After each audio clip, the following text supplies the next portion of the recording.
Ça y est, on vient de rentrer dans Animal Kingdom, un parc qui nous intéresse beaucoup parce que c'est une thématique qu'on n'a pas du tout par chez nous à notre Disney français. Là c'est une sorte de mix entre un parc animalier et parc d'attractions. Donc voilà, parc sur le thème des animaux comme son nom l'indique, de la nature. Donc il n'y a pas énormément d'attractions mais elles ont l'air toutes très sympas. Et c'est surtout aussi un parc où il fait bon se balader parce qu'il est super beau, super bien décoré. Donc on va bien s'amuser.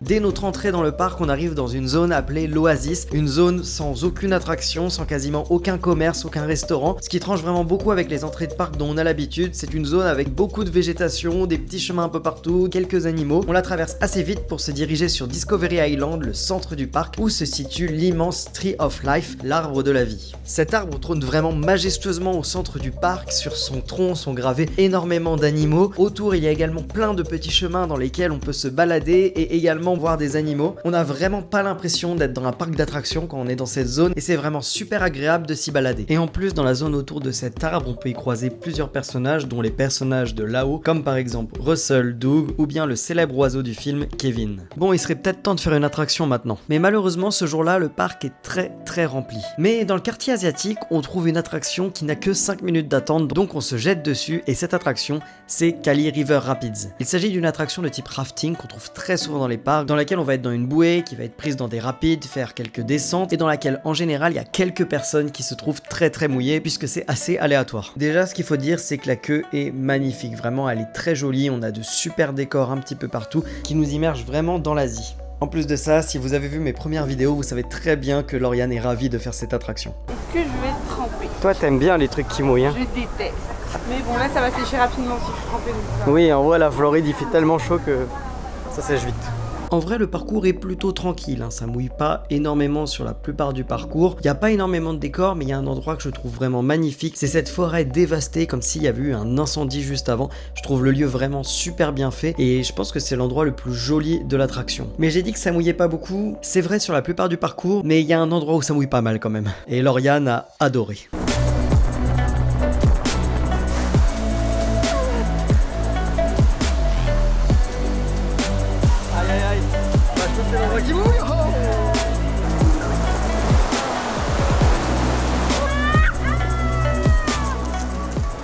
Alors Kali River Rapids, c'est vraiment des très jolies bouées, vraiment super bien thématisées et ça mouille un peu.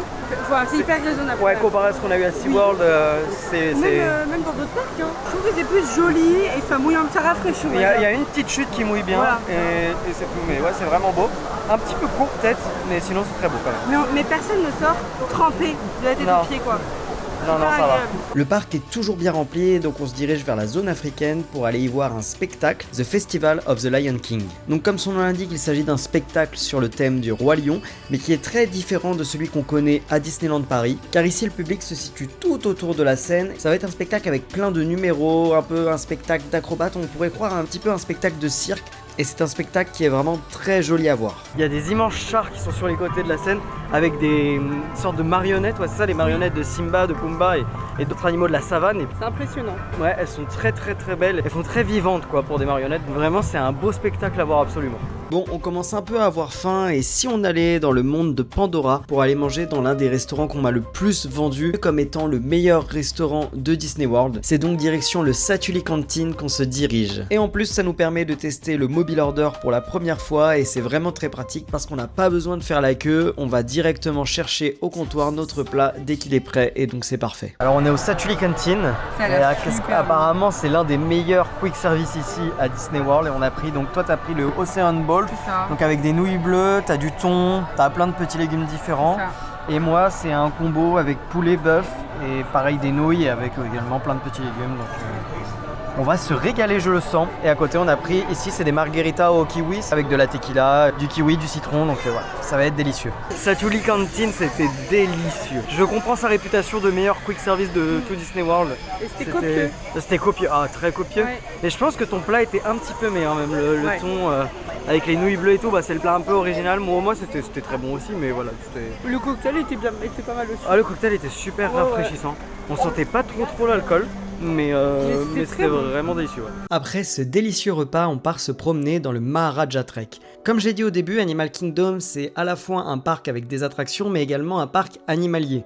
Et on peut facilement passer à côté de certains endroits qui sont quand même très intéressants, comme le Maharaja Trek. C'est un parcours qui se fait à pied, dans lequel vous allez voir plusieurs animaux, et ce qui le rend vraiment cool, c'est qu'il est très très bien thématisé. En l'occurrence, là, c'est dans le quartier asiatique, donc c'est un peu thématisé sur cet univers qu'on est dans des sortes de ruines, et on va y croiser différents animaux, comme par exemple des singes, des chauves-souris, des buffles. Il y a également une grande volière dans laquelle on va pouvoir entrer et voir différents types d'oiseaux. Et la star de ce trek, ce sont les tigres. Alors malheureusement, quand on l'a fait, il faisait chaud et les animaux étaient en train de dormir, donc on a vu très peu d'animaux et les tigres, on les a quasiment pas vus. Par contre, rien que pour se promener dans les décors, ça vaut le coup d'y faire un tour. Ça m'a beaucoup rappelé Paradisa, qui est pour moi l'un des plus beaux parcs zoologiques que j'ai fait, et j'ai eu un peu l'impression de ressentir cette ambiance ici. Bon, il y avait un peu beaucoup de monde à Animal Kingdom, donc on a été faire un petit tour au Disney Animal Kingdom Lodge qui est juste à côté, donc qui est l'hôtel vraiment le plus proche du parc Animal Kingdom.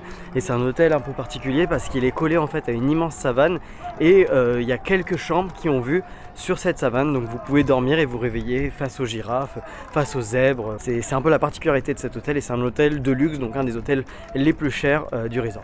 Et oui, car Disney World ce n'est pas seulement des parcs, c'est aussi de magnifiques hôtels que j'avais absolument envie de visiter. Et on commence donc avec le Animal Kingdom Lodge. Dès qu'on arrive dans le lobby, on est tout de suite impressionné par l'immensité des lieux. On le voit ici, c'est immense et c'est vraiment très très bien décoré. Et ce qui est très sympa aussi dans cet hôtel, c'est qu'au bout du lobby, on a une zone en extérieur dans laquelle on peut aller, qui permet d'aller voir les animaux de plus près dans l'immense savane qui est collée à l'hôtel. L'hôtel possède également une très belle piscine qu'on voit juste ici, qui est magnifique. Et le reste de l'hôtel, il nous convainc un petit peu moins. Le concept est sympa, mais les animaux peuvent pas venir vraiment jusqu'à ta chambre. Oui, c'est vrai. Je trouve que ça fait trop bâtiment. Alors, j'aurais préféré des petites maisonnettes, tu vois, et avec les animaux qui peuvent s'approcher de ta terrasse, des choses comme ça. J'imaginais pas ça comme ça et je me dis bah non, ça vaut le coup d'y faire un petit tour parce qu'en plus vous allez pouvoir voir des animaux. Il y a moins de monde qu'à Animal Kingdom si vous voulez voir les animaux de la savane. Mais oui, c'est pas forcément un hôtel, je pense, où on resterait dormir. Il y en a d'autres qui nous intéressent plus. L'hôtel est quand même très beau. Le lobby est magnifique, vraiment magnifique. Et ensuite, on a été faire un petit tour au Kidani Village qui se situe juste à côté, qui est une extension de l'Animal Kingdom Lodge et qui est en fait une zone dans laquelle on va retrouver les villas et qui est réservée aux membres DVC, donc à ceux qui possèdent des parts de Disney. Un petit peu, c'est comme ça que ça fonctionne là-bas. Donc c'est une résidence avec un petit peu plus de standing, mais on y retrouve la même chose que de l'autre côté, c'est-à-dire un endroit où on peut voir les animaux de la savane et puis également une piscine. Et on voit direct que ce lieu est un petit peu plus intimiste, c'est moins grandiose quand on arrive dans le lobby, c'est un peu plus petit.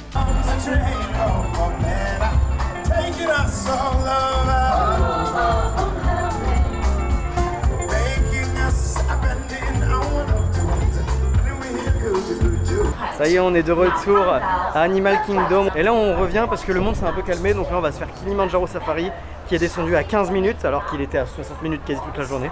Donc voilà, on va profiter et puis ensuite on espère se faire d'autres petites attractions bien sympas. Kilimanjaro Safari, c'est une des attractions iconiques d'Animal Kingdom. C'est une attraction qui est absolument immense. Sa taille, c'est plus de la moitié du parc Animal Kingdom. Donc c'est vraiment énorme. Le concept, c'est qu'on va embarquer dans une Jeep qui est conduite par un cast member et on va faire un safari. Donc c'est un peu le même principe que la plupart des parcs safari qu'on peut retrouver même chez nous en France, mais celui-ci, il a quelque chose de spécial. Je l'ai vraiment trouvé au-dessus de tout ce que j'avais pu faire en termes de safari. Déjà, les décors autour sont magnifiques. On a vraiment l'impression de se sentir en Afrique. C'est super bien recréé. Et puis surtout, il y a énormément d'animaux qu'on va croiser. On va croiser de toutes sortes. Donc on va croiser des girafes, on va croiser des éléphants, des rhinocéros, des lions, différents oiseaux, des crocodiles. Il y a un nombre incalculable d'animaux qu'on va croiser et ce que j'ai trouvé assez impressionnant dans ce safari, c'est que les animaux n'ont pas peur de se rapprocher des jeeps et ça c'est quelque chose qui change beaucoup de ce que j'avais pu connaître jusqu'à présent. Notamment on s'est fait frôler par une girafe, c'était vraiment magnifique. C'est vraiment une attraction à ne pas rater. En plus de ça, la jeep prend des chemins un peu boueux, elle va dans l'eau, donc ça donne un petit côté sauvage à la balade. Et puis également c'est une attraction qui est quand même très longue, donc vraiment vous allez pouvoir en profiter un maximum. Ça dure à peu près une trentaine de minutes pour faire le tour de l'attraction et de temps en temps ça peut même être un petit peu rallongé. Bon là on est bloqué dans le Kilimanjaro Safari parce qu'il y a un animal sur la voie. C'est bon, il part? Ouais. Ah c'est bon, il est parti. Ici c'est les animaux qui sont rois et s'ils sont sur la voie on attend. Et bien oui, ils peuvent s'approcher de très très proche. Oh bah regarde là, voilà. justement. Et Et c'est magnifique. On en voit juste un là. Ils sont vraiment très proches des voitures, ils ont pas peur du tout. C'est génial, pour les voir, c'est parfait. Bon, Kilimanjaro Safari, c'est validé à fond. On le refera. C'est validé, je pense que c'est... Ouais, on le refera, c'est sûr, parce que c'est une attraction que tu peux faire plein de fois sans voir les mêmes choses, puisque les animaux, bah, ils bougent au cours de la journée, et puis notamment, il y en a quelques-uns là qu'on n'a pas vu, parce qu'ils étaient en train de dormir. Non, vraiment, un très bon safari, et une super attraction. J'ai adoré. S'il y a bien une attraction qui me hype depuis longtemps ici, c'est cette magnifique montagne qu'on voit au loin, Expédition Everest. C'est un coaster qui serpente dans le mont Everest et le principe de cette attraction, c'est qu'on est à la recherche du Yeti. Et notamment, la file d'attente est vraiment très jolie. Ça permet de nous expliquer un petit peu toutes les recherches qui sont faites autour du Yeti et on visite même un moment un petit musée qui nous présente différents objets en rapport avec cette créature. C'est une attraction qui est vraiment complète. Elle commence très tranquillement avec des toutes petites descend des tout petits virages avant d'entamer la grande montée pour aller vraiment au cœur de la montagne avec des parties intérieures et extérieures. C'est vraiment une attraction incroyable.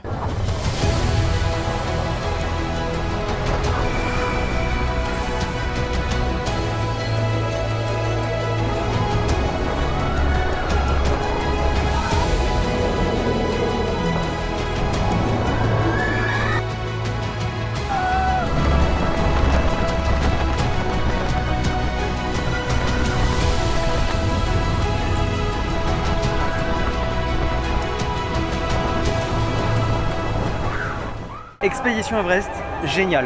Ouais, franchement. Une vraie petite tuerie. C'est pas des grosses sensations extrêmes.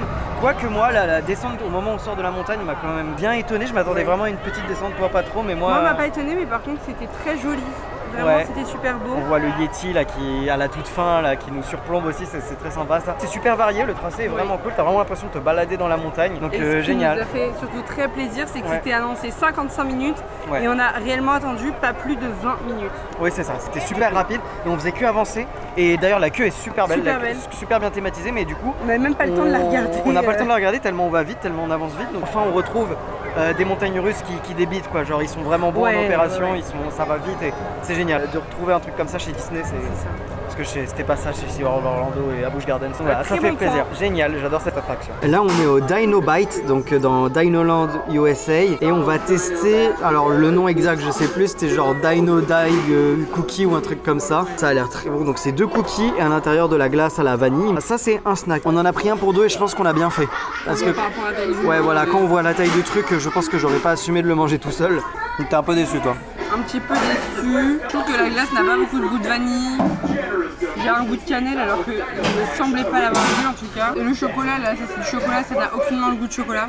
C'est pas le meilleur snack, mais j'aime plutôt bien. J'avoue qu'en vrai c'est de la glace, c'est du cookie avec du chocolat et tout, donc j'aime bien. Et puis en plus j'aime bien la cannelle, donc en vrai moi il n'y a pas de souci à ce niveau là. De toute façon ce snack n'existe plus puisque la zone Dinoland USA a fermé ses portes en 2026 pour laisser place à un nouveau land. Mais quand on y était, il y avait encore l'attraction Dinosaur vers laquelle nous nous dirigeons maintenant. C'est une attraction que j'avais très envie de faire, donc j'étais content de pouvoir la faire avant sa fermeture puisque Dinosaur c'est un film Disney que j'ai beaucoup aimé dans mon enfance. Donc voilà, j'avais hâte de voir une attraction thématisée sur ce Disney, même si au final c'est plus thématisé sur les dinosaures dans leur ensemble plutôt que le film réellement. Comme pour Expédition Everest, la file d'attente se passe dans une sorte de musée qui est vraiment très joli, où on voit notamment un immense squelette d'allosaure, et ensuite nous allons embarquer dans des voitures puisque l'attraction est un dark ride dans lequel on va se promener parmi les dinosaures et vivre leur extinction. Donc c'est une attraction assez mouvementée. On sort de dinosaures et j'ai adoré.